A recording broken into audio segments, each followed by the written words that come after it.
کیا ہمارے بچے، ہماری اولاد اس قابل ہیں کہ وہ ہماری بات کو سن سکیں، ہمارے ساتھ بیٹھ سکیں اور اپنی ان باتوں کو جو شاید وہ کسی اور کے ساتھ نہیں کرتے ہمارے ساتھ آ کر سکیں؟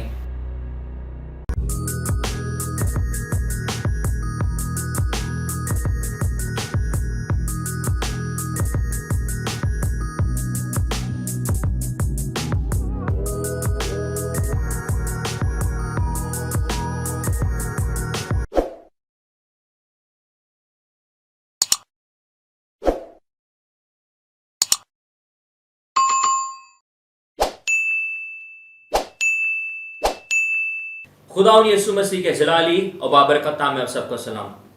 میرا نام پادری شرجیل منور ہے۔ آج اس ویڈیو میں آپ کو ایک سچی کہانی سنانا چاہتا ہوں، ایک لڑکی کی، اور آپ سے درخواست ہے کہ اس کہانی کو آخر تک ضرور دیکھیں تاکہ ہم اپنے معاشرے کو سمجھ پائیں، تاکہ ہم اپنے خاندانی ماحول کو سمجھ پائیں اور کوئی ایسی غلطی جو ہم سے ہو رہی ہے اس کو پہچان پائیں اور اس کو جان پائیں، کیونکہ ایک ایسا وقت، ایسا ماحول بن چکا ہے کہ ہمیں تھوڑی سی فکر مند ہونے کی ضرورت ہے۔ یہ کہانی ہے ایک لڑکی کی جو 9th کلاس میں پڑھتی ہے، 9ویں جماعت میں وہ پڑھتی ہے، اور وہ بڑی خوش رہنے والی، ہنس مکھ اور ہمیشہ خوش رہتی اور بڑی ہونہار طالب علم تھی۔ اور نہ صرف وہ ہونہار طالب علم تھی بلکہ دوسروں کے ساتھ خوش رہتی تھی، ہنستی تھی، کھیلتی تھی۔ لیکن آہستہ آہستہ آہستہ آہستہ اس کی مسکراہٹ خاموشی میں بدل گئی، آہستہ آہستہ اس کی ساری خوشی خاموشی میں بدل گئی، اور پھر وہ اداس رہنا شروع ہوئی، ایک دم سے چپ سی لگ گئی تھی، اور ایسا لگتا تھا کہ کچھ نہ کچھ اس کے ذہن میں چل رہا ہے، وہ کچھ نہ کچھ سوچ رہی ہے۔ ایسا لگتا تھا کہ کوئی طوفان ہے جو اس کے ذہن میں ہے، اور وہ طوفان نے اس کو اندر ہی اندر اس کو کھا رہا ہے، اس کو مار رہا ہے اور اس کو پریشان کر رہا ہے۔ اس کی بہترین دوست اس کے پاس آئی، اس نے اسے پوچھا کہ آپ کو کیا ہوا ہے؟ آپ اتنے خوش رہنے والے تھے، اتنے خوشی کے ساتھ زندگی گزارتے تھے، آپ کی زندگی میں ایسا کیا ہو گیا کہ آپ ہنسنا چھوڑ دیا آپ نے؟ تو بہت زیادہ پوچھنے پر اس لڑکی نے جواب دیا کہ کوئی شخص مجھے ہر روز خط لکھتا ہے، مجھے پتا نہیں وہ کون ہے، یہ کس کے خط مجھے ملتے ہیں، کیونکہ ان تمام خطوط کے اندر بہت غیر اخلاقی باتیں کی جاتی ہیں جو مجھے اچھی نہیں لگتی، مجھے نہیں پتا یہ کون لکھتے ہیں۔ اب وہ دونوں لڑکیاں تھیں، وہ تو اس قابل بھی نہیں تھی کہ وہ اپنے تھانے میں جا کے، پولیس اسٹیشن میں جا کے شکایت کر سکیں کہ کچھ لوگ آ کر مجھے تنگ کر رہے ہیں، کچھ لوگ مجھے خط لکھ رہے ہیں اور مجھے نہیں پتا وہ خط لکھ رہے ہیں، کیونکہ اگر وہ وہاں جاتے ہیں تو وہاں پر جا کر بھی ان کے کردار کے اوپر بات کی جاتی ہے۔ اگر وہاں پر چلے جاتے تو ان کے کردار پر لوگ بات کرتے، سوال اٹھاتے، کیچڑ اچھالا جاتا۔ لیکن وہ حیران کن تھی، پریشان تھی اور خود تحقیق کر رہی تھی۔ پھر وہ اپنے گھر میں جا کے بتا نہیں سکتی تھی، کیونکہ ان کو یہ ڈر تھا کہ اگر ہم گھر جا کے بتاتی ہیں، اپنے گھر والوں کو بتاتی ہیں، تو گھر والے ہم پر شک کریں گے، وہ ہم پر کہیں گے کہ ان کی غلطی ہے، انہوں نے دوسروں کے ساتھ تعلق رکھا اور اس وجہ سے یہ خط مل رہے ہیں۔ اور اس کا مطلب یہ ہے کہ صرف ایک شخص کی بات نہیں، یہاں پہ بہت سارے لوگ ہیں جو ان کے پیچھے ہیں۔ حیران کن بات تھی۔ پھر اس کی دوست نے ہمت کی اور اس لڑکی کی ماں کو جا کے بتایا۔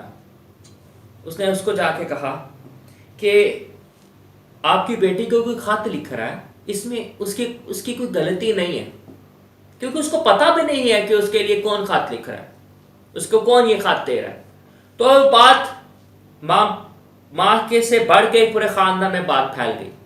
سب لوگ بیٹھ گئے، انہوں نے تمام خط پورے ٹیبل پہ بچھا دیے، پہ رکھ دیے، اور پھر دیکھنا شروع کیا کہ یہ کس کی لکھائی ہے، یہ کس کی تحریر ہے۔ اور جب تحقیق کی اور جب سب کچھ پتا چلا تو سب حیران ہوئے، کیونکہ ان کا دھیان اس شخص کی طرف جا ہی نہیں سکتا تھا جس نے یہ خط لکھے تھے۔ وہ اس کے بارے میں سوچ ہی نہیں سکتے تھے جس کے بارے میں یہ خط تھے یا جس نے یہ خط لکھے تھے۔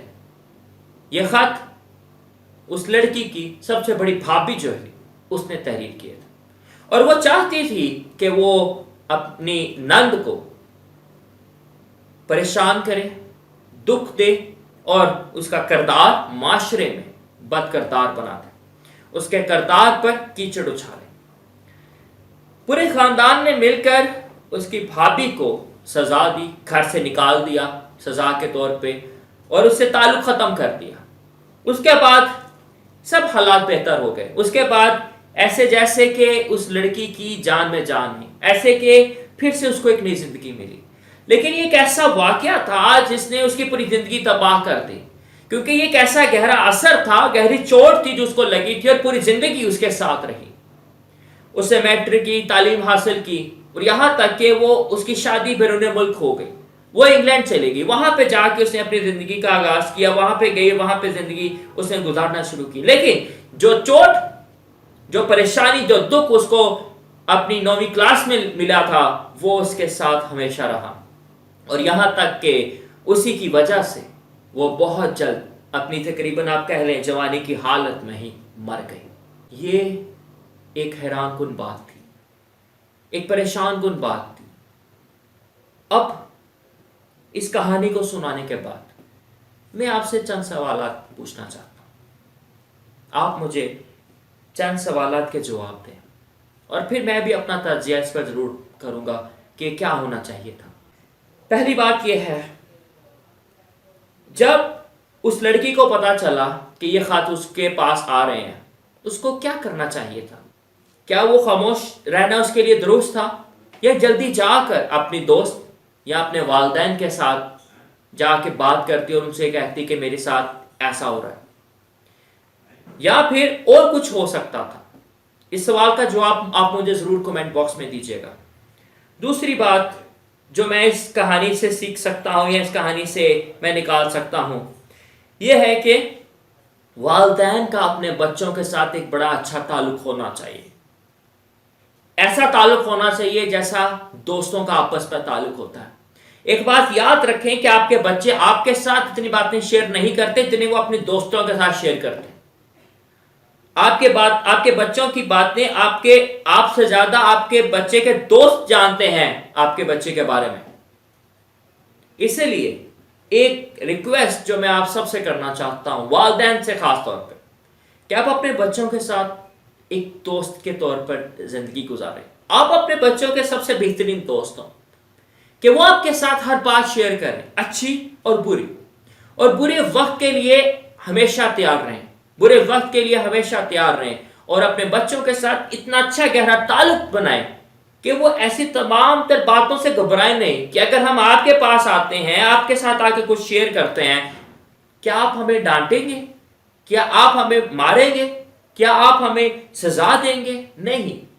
एक जैसे एक अच्छा दोस्त रहनुमाई करता है, उसी तरह से आपने भी रहनुमाई करनी है, क्योंकि उसके जो उम्र के दोस्त हैं उसके पास इतना तजुर्बा नहीं है, उसके पास इतना इल्म नहीं है जितना आपके पास है। आपके पास तजुर्बा ज्यादा है, आपके पास इख्तियार ज्यादा है, आपके पास इल्म ज्यादा है, आप उसकी और बेहतर रहनुमाई कर सकते हैं। लेकिन खुदा खास तौर पे मैं बेटियों के ताल्लुक से कहना चाहता हूं, आप उनके साथ एक अच्छा ताल्लुक जोड़ें, एक अच्छा रिश्ता उनके साथ बनाएं, ताकि जब वो आपके पास हो, आपके साथ हो, वो आराम महसूस करे, आपके साथ हो वो सुकून महसूस करे, आपके साथ हो वो खुश रहे, ताकि वो छोटी छोटी बातें आपके साथ शेयर करें। आपने पूरे दिन में कोई ना कोई वक्त जरूर रखें जब आपका पूरा खानदान चाहे चाय पीने के लिए 15 मिनट के लिए इकट्ठा हो, लेकिन इकट्ठे जरूर बैठे, पूछें आपका दिन कैसा गुजरा, कैसा रहा आपका दिन, कल का क्या प्लान है, आने वाले दिनों का क्या प्लान है, क्या करोगे आप, किस तरह से करोगे। अगर आप उनके साथ बैठेंगे, उनके दिल की बातें सुनेंगे, तो आपको बहुत सारी बातें अच्छी मिलेंगी और बहुत सारी बातें आप अपने बच्चों के बारे में जान पाएंगे, क्योंकि आप बहुत सारी ऐसी बातें, ऐसी मुश्किलात जो आने वाले वक्त में हैं, उसको पहले से ही जान जाएंगे और आप समझ पाएंगे, और उनके लिए आप उनको पहले से रहनुमाई कर देंगे कि आप बेटा आपने ऐसा काम नहीं करना। तो ये पैगाम, एक मैसेज हम सब के लिए सोचने का वसीला है कि हम सोचें, हम गौर करें कि क्या हमारे बच्चों के साथ हमारा ताल्लुक कैसा है, क्या हमारे बच्चे, हमारी औलाद इस काबिल हैं कि वो हमारी बात को सुन सकें, हमारे साथ बैठ सकें और अपनी उन बातों को जो शायद वो किसी और के साथ नहीं करते, हमारे साथ आकर कर सकें, और वो बहुत सारी बातें जो उनकी पोशीदा प्राइवेट زندگی کے بارے میں بھی ہو سکتی ہیں. اسی لیے آپ سے ریکویسٹ ہے کہ آپ ضرور سب کے ساتھ، بچوں کے ساتھ بیٹھیں اور وقت گزاریں. اس خیال کے وسیلے خدا مجھے اور آپ کو بڑی برکت بخشے. دیکھتے رہیں، سیکھتے رہیں اور عمل کر کے دوسروں کو سکھاتے رہیں. بہت شکریہ.